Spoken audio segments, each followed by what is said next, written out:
Folks, thanks for tuning in today. We have so much to cover, things that are going to amaze you, things that will interest you, and as always, giving you behind the scenes on the stories that matter most, things that you're not going to be getting from other sources in mainstream media. Everything from what's updates on Iran to what's going on in terms of entertainment industry that might surprise you, and with TikTokers and also Gen Z. So stay tuned right here, and let's take a look right away in terms of Iran. Of course, this is going to be continuing. We're seeing, contrary to what people had been predicting, that we're going to see oil leaping up to over $200 a barrel. In fact, that has not been happening. Brent crude today is still below $100. It could be a little lower, but $98, far less than anybody had expected because other streams are simply coming online.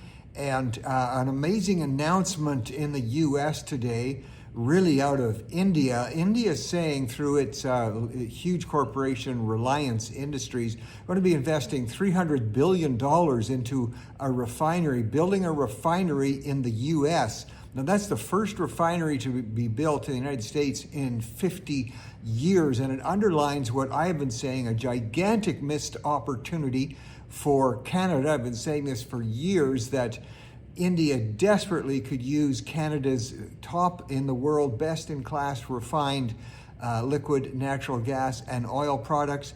But because of politicians in Canada being irrationally terrified about the media, who always take the extreme environmentalist side, environment always needs to be taken into consideration, of course, but by backing away and kowtowing more to Greenpeace and extreme media, Canada has not developed its best in the world products to help a world in need. And so India is going to be benefiting from U.S. products instead of Canada because of absolutely ridiculous political posturing in Canada. We hope that's going to change, as a needy world needs what Canada has. And in fact, our energy products being exported to places in the world that are in need would actually see a lowering of global emissions.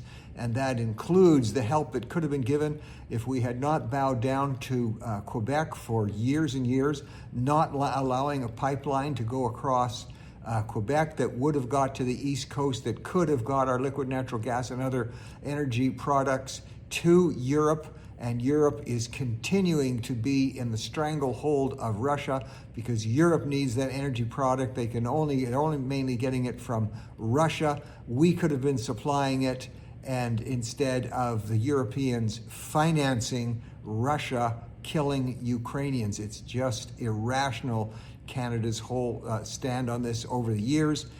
So that's moving ahead. In terms of the new leader in Iran, the son of the Ayatollah Khomeini, now it's being rumored he's not maybe losing just one leg, maybe he's lost two. He might be in a coma. They're reduced now in the regime to putting up cardboard cutouts of him and people bowing down to the cutouts. More alarming than that is the fact that this Ayatollah, the son of the other one, this is Khomeini's son, is of the same worldview as his father and of the rest of the Islamist regime in Iran. They want to be part of what their Quranic scriptures say is the hastening of the end of the world. They want to be seen as the ones hastening that. The rest of the world has allowed Iran just to kill and maim and attack in countries all around the world and export terror all around the world, and this is their goal. They do not want peace. They've never wanted peace. The regime must end because they are on a nuclear path, looking forward to getting the capability to see the world erupt in an inferno, and they being the ones that are part of that. Well, in Canada, because of the position that we're taking and in the fight with the U.S., last year now, our automobile industry, cars and parts, exported from Canada to the U.S. That's a 21% drop, and it's fine to be trying to pursue abroad, but those are anytime you're shipping abroad and trying to get into other markets, as we should, it's always more expensive. The federal government needs to abandon this silly notion they've had, everybody just laughing at it now, about elbows up and talk about sitting down with the U.S. as I used to do as Minister of International Trade with my counterparts, and arm wrestle and get better deals with the U.S., even with this new tariff that President Trump is going to be imposing. There are deals to be made. That's where the focus needs to be. We're seeing an interesting thing developing, moving to another subject here. In Ontario, there's been investigations going on. We've always known that there is fraud in the insurance business. I'm not talking about by the companies. Companies always have to be monitored, of course, but by people who buy the policies. Gigantic multi-$100 million frauds have been going on for years across the country, but really in Ontario, with organized crime, where people will actually stage car crashes and do it on purpose and find ways to milk hundreds of thousands of dollars, if not millions of dollars, from insurance company. Of course, that drives up the cost for everybody else. There's the DAMI crime group, D-H-A-M-I, DAMI, in Ontario and across the country. And collisions have been up. The police are reporting collisions up, fabricated collisions up 400%, as insurance rates, because in some areas are dropping as cars become more safe. This is even spurring on more of this illegal industry. Well, in floor crossing, as you know, we've seen that. It's happened as we reported, one of the first to report the floor crossing of a socialist member, NDP member, to the federal Liberals, getting them one seat closer to a majority. You know, the only way really you're going to stop this, the only way, we've got to be, here's a shocker, we're going to have to get into a discussion, at least a discussion, on going to fixed terms for members of parliament, maybe 2 terms, maybe 10 years. I'm going to be talking about this more in the future. There's a lot of reasons why we should be looking at fixed terms. You have fixed terms, you're going to cut out a ton of stuff that actually works against democracy when MPs think or plan ways to stay in power or to hold their seats forever. So watch for that discussion to be continuing while the Epstein files continue to deliver for the media and for all of us. Let's face it, we're all kind of interested when we see new reports coming out, 3 million pages, as reporters quite rightly are going through it. And now very extensive documentation. Fergie, from, of course, royal family fame in Great Britain, very extensive emails back and forth over the years with Jeffrey Epstein. She calls him her spectacular and special friend. After he was jailed on the child sex appropriation charges, she emailed him saying she was proud of him. She had begged him on a couple of places to become his house assistant, to run his own personal house there. There's documentation showing that a philanthropic fund was set up, an issue to deal with a mother's army, in other words, helping moms, a noble gesture, but she would be running that and therefore getting payment from that. Nobody is saying, and certainly I am not saying, that there's anything criminal that has gone on with Fergie, but just saying that the involvement of individuals is day after day. This is the reach and the hold that this Epstein guy had on people is just beyond imagination. Top university professors, top people in Hollywood, top government officials. I mean, it just goes on and on. We'll watch as that continues to unfold. We're talking about the royal family. The chief, Joey Pete, of the Treaty 6 group from Alberta, took a number of other chiefs, went and met with King Charles again, and making the case where asking the Crown to intervene if Alberta was to ever vote for independence. They're using Section 35 of the Canadian Charter, which says works in their favor. The Treaty 6s go back all the way to 1876. I've said before, look, I have empathy and identify with the grievances, very real grievances felt by people who want to just separate from Canada and from a government that continues to try to suffocate Alberta. But a vote will not hit over 50%, and even if it did, it would mean years in courts wrangling about this. That would be years where investment into Alberta would be virtually stifled because investment likes certainty. So let's fight hard on the grievances. Let's look at how do we replace a government that literally hates Alberta and hates Albertans, but going the separation route is not the way to go. And Premier Smith is quite right. There should be a vote allowed. Let the vote happen. Get it out of the way. I believe it will fail, and I say that with all due respect for the people who want to separate. It will fail, and then we can get along in business and in investment, and let the world community and Canada's community know that Alberta is going to be solid there on the investment side. Well, Prime Minister Carney doesn't exactly help things when he's doing his globe trotting and with the various messaging he is doing. He's off now to Norway and other countries and really promoting the NATO war games. Look, it's fine to have, I believe NATO should be practicing and doing their drills in the Arctic and learning what it is to do combat there. Still always fascinating to me that Prime Minister Carney's given signals that he's ready to go to war against the U.S. if there was any movement on Greenland, but not. He sends a message out at a terrible time to bolster the Iranian regime by saying Canada will never engage against Iran. Just terrible messaging on the timing there. It was as bad as when Hamas was about to collapse in the war on Hamas in Gaza, and Prime Minister Carney stood on the world stage and said he would support Palestinian state when in fact Hamas does not even want a Palestinian state. They want to obliterate Israel and kill all Jews everywhere. So again, I don't know who's advising the Prime Minister on these issues, but somebody please move them out and get somebody in there who understands the situation.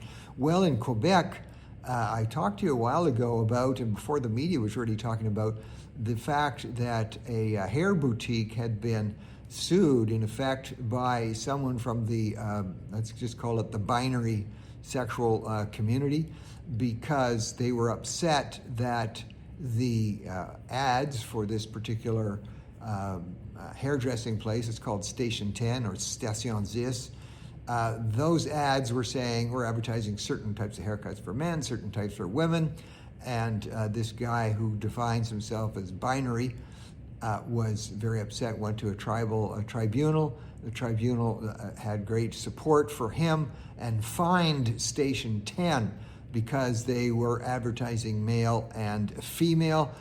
There has been so much support, the owners of Station 10 said, coming in from around the country for Station 10, and it is a violation of their rights. They've been given funding from across the country. They're going to appeal that ruling and hopefully get some common sense. Very interesting watching CBC coverage. They refer to the individual. Now, the picture they put up of this individual, she appears to have no hair. Appears to be clean shaven on her head, and just a large tattoo there. However, that's their choice. But CBC refers to the person as them. Can I tell people at CBC, them is a plural pronoun. Them is what you use, them and they is what you use when you're talking about more than one person.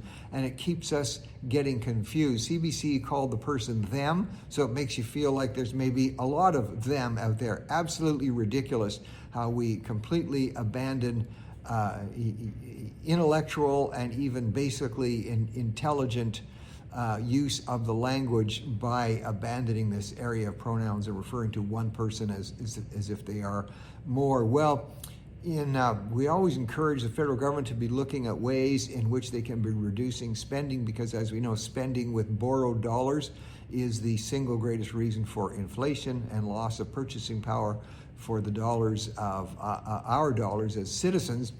And so in looking at the prison system, what they are proposing to do is find hundreds of $millions by reducing the positions of prison librarians and also job coordinators for people coming out of jail. You know, I was Minister of Public Safety and responsible for prisons. This is an area that is really needed. Job coordinators, people coming out of prison, and because I am very much opposed to passive welfare, that's welfare being given to people who are healthy and could be working, people coming out of prisons need the opportunity to be trained, need to get new skills, need to upgrade their skills. And the individuals, the job coordinators, or the organizations, the companies that are professing to do this, they also need to be measured to make sure they're having good results. But coordinating and helping people coming out of prison to get into the workforce is something very necessary. Hopefully the federal government will take a second look at that. Well, again, we're hearing reports this time out of, ongoing out of Sudan and the Darfur area. Their head of the Sudan forces to the north, Omar al-Bashir, way back in 2013, he fired up groups, Janjaweed militants, they're called, or the militia, to go and do his dirty work. And so they have been known to just slaughter people by the thousands. And now recent reports coming from doctors who have their eyes on this, and they talk about Mohammed Hamdan, who's head of one of these Janjaweed groups. Just in 3 days, they killed 6,000 people. They come into villages, either other Arab villages or, in fact, Christian villages, slaughter and rape.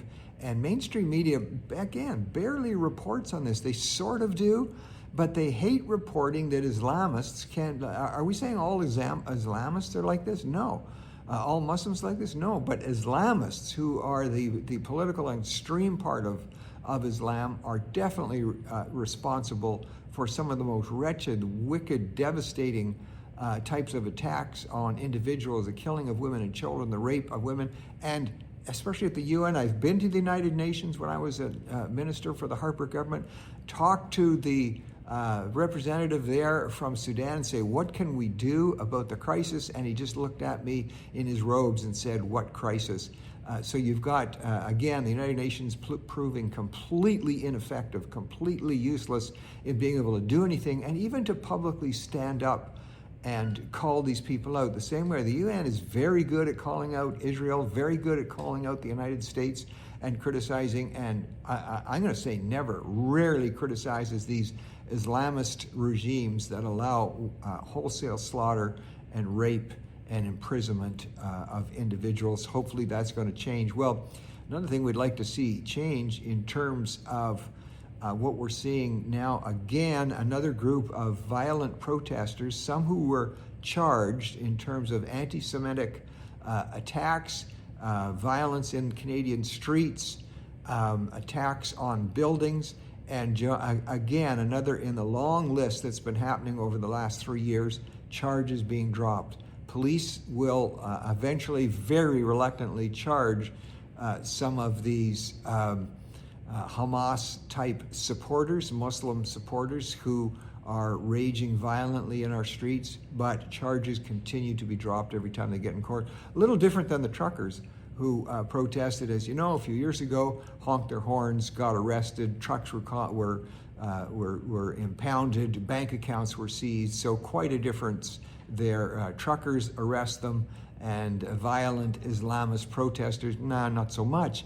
Well, the CBC is a very interesting reporting here on the Governor General's award. But before I get to that, I just want to say with CBC, as you know, there was an individual, we talked about him yesterday, who worked for CBC, who was interviewed publicly and in an investigative committee talking about the extreme bias at the CBC.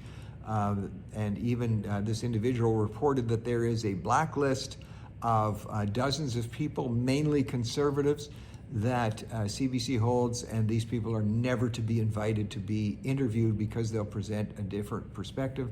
And now we're finally getting some demands for that blacklist to be brought forward. CBC is resisting. Another piece of interesting coverage from the Governor General's office here. The Governor General has awards that are granted out annually. These are a good thing to do, to highlight people who are helping society and raising all of us in terms of our humanitarian views of the world. And the Governor General's medal on media awards, she's really Governor General's really trying to promote an artist by the name of Bruce LaBruce, and his work is on display in Regina at the Mackenzie Art Gallery, but not everybody can see it. It is so pornographic that there are warning signs and age restrictions. Now here we've got taxpayer funding going to the Governor General Awards, and the Governor General is putting up there a queer punk rock artist. Look, people have the ability and the freedom to publish and do the works that they want, but using taxpayer dollars to publish works that you can't let children see, you've got to put warning signs up.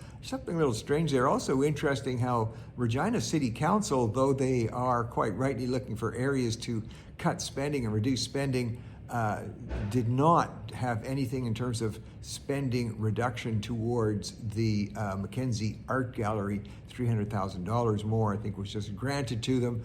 So very interesting to see what our political folks are focusing on, or in fact not focusing on. The Prime Minister is asked about this type of art and the Governor General's Awards and this particular artist, and he said, he used 3 words he likes to use: we should celebrate complexity, diversity, and audacity.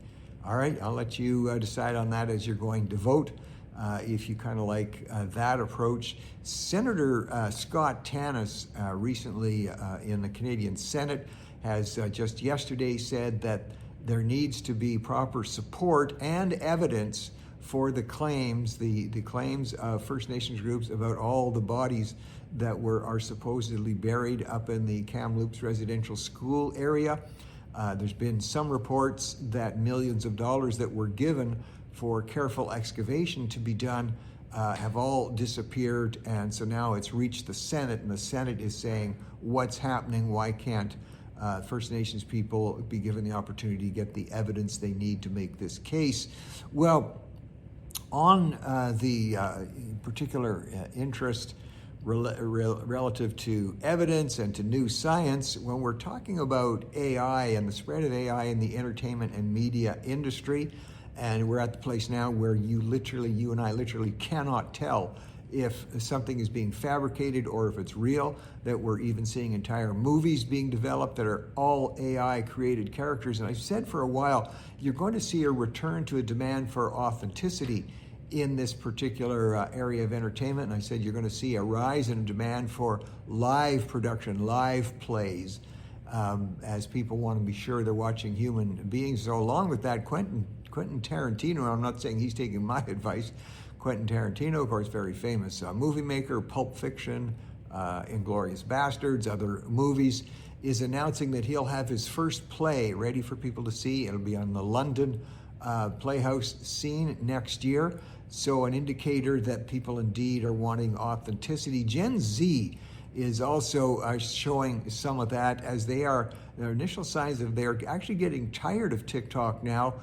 There's too much paid advertising. There's too much appears fabricated, not as quite raw and amateurish as it used to be, which was part of its appeal. And it's not just that in terms of Gen Z and now what their attractions are in terms of media pursuits. 1/3 of Gen Z are actively involved in gambling, on gambling sites and on these prediction sites. And when interviewed, they say they think it's a better way to make money and get ahead is through gambling and through these prediction sites. 8 out of 10 that were interviewed believe it's a faster way to make money than to look at the study that's needed to invest in stocks and bonds and in the market. Well, you may know the actress Katherine Hagel. She's very well known for Grey's Anatomy and other works. She's under big time criticism from Hollywood right now. They say they're going to blacklist her.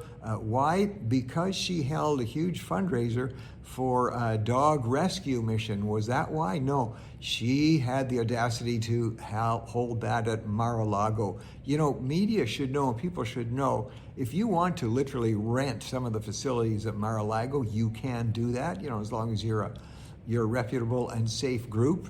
Has nothing to do with where the president might stand on something, but the very fact that she wanted to raise money and use that as a venue to court wealthy donors, she's just getting taken apart by the celebrity industry in Hollywood, which is so far left, they're starting to come around to the right. Incidentally, she went ahead anyway, and that particular night on that fundraiser, she raised $5.5 million to help dogs in distress. Well, talking about dogs and in distress, more and more, and now this is millennials and Gen Z, are seeing pets as family, not just dogs, but cats also. And that, of course, has resulted in, we've talked about this before, a giant new industry as we've gone from God worship to dog worship. You can now online, big demand for anti-aging creams and anti-aging vitamins for dogs. Also on the market, something that's selling kind of hot right now, blueberry eye patches. This is so, to help your puppy with the wrinkles that it gets under its eyes. Emotional therapy.